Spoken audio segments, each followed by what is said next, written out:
Hi friends, എല്ലാവർക്കും സുഖമാണെന്ന് വിശ്വസിക്കുന്നു. എൻ്റെ പുതിയൊരു വീഡിയോയിലേക്ക് എല്ലാവർക്കും സ്വാഗതം. ഇന്നത്തെ വീഡിയോയിൽ നമ്മൾ സത്യവാങ്മൂലം നൽകിയിട്ട് കിറ്റിന് കാത്തിരിക്കുന്ന ആളുകൾക്ക് എന്ന് കിറ്റ് കിട്ടും എന്ന് പല കമൻറ്റും ഉണ്ടായിരുന്നു. അപ്പോൾ അത് എന്ന് കിട്ടും എന്നാണ് നമ്മൾ നോക്കുന്നത്. അതിന് മുമ്പ് ചെറിയൊരു കാര്യം, എൻ്റെ വീഡിയോ നിങ്ങൾ ആദ്യമായിട്ട് കാണുന്ന ആളാണെങ്കിൽ എൻ്റെ ചാനലൊന്ന് സബ്സ്ക്രൈബ് ചെയ്യുക, അപ്പം ബെല്ലൈക്കണും ഓണാക്കി വെക്കുക. അപ്പോൾ ഈ കിറ്റിൻ്റെ കാര്യത്തിൽ ഒരു വ്യത്യസ്ത അഭിപ്രായമാണ് എനിക്കുള്ളത്. കാരണം ഞാൻ അന്വേഷിച്ച് എനിക്കറിയാൻ കഴിഞ്ഞിരുന്നത് ഈ കിറ്റ് വിതരണത്തിന് ഒരു റേഷൻ കടയിലേക്ക് ആ റേഷൻ കടയിൽ എത്ര കാർഡുണ്ടോ അത്രയും കിറ്റാണ് വരുന്നത്.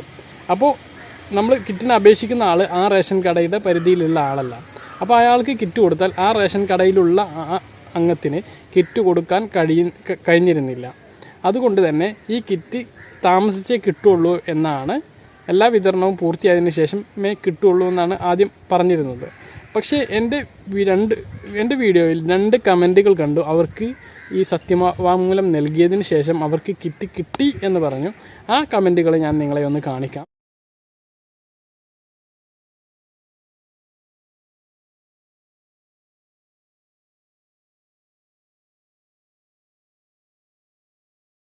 അപ്പോൾ ഇത്തരത്തിലാണ് 2 പേർ നമുക്ക് കമൻറ്റ് ചെയ്തിട്ടുള്ളത്. അപ്പോൾ അവർക്ക് കിറ്റ് കിട്ടി എന്ന് പറയുന്നു. അപ്പോൾ എനിക്ക് ഈ കാര്യത്തിലൊരു വ്യക്തതയില്ല. നമ്മൾ അന്വേഷിച്ചപ്പോൾ ഞാൻ ആദ്യം പറഞ്ഞ രൂപത്തിലാണ് ഞാൻ അറിഞ്ഞത്.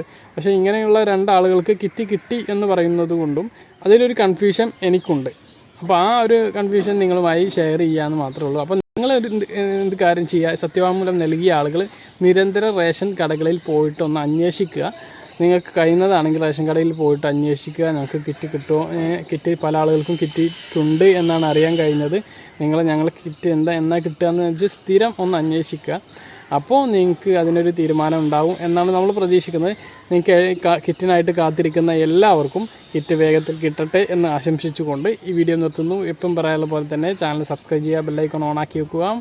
അതുപോലെ തന്നെ ഇഷ്ടമായിട്ടുണ്ടെങ്കിൽ ലൈക്ക് ചെയ്യുക, ഷെയർ ചെയ്യുക. മറ്റൊരു വീഡിയോ ആയിട്ട് വീണ്ടും കാണാം. അതുവരേക്കും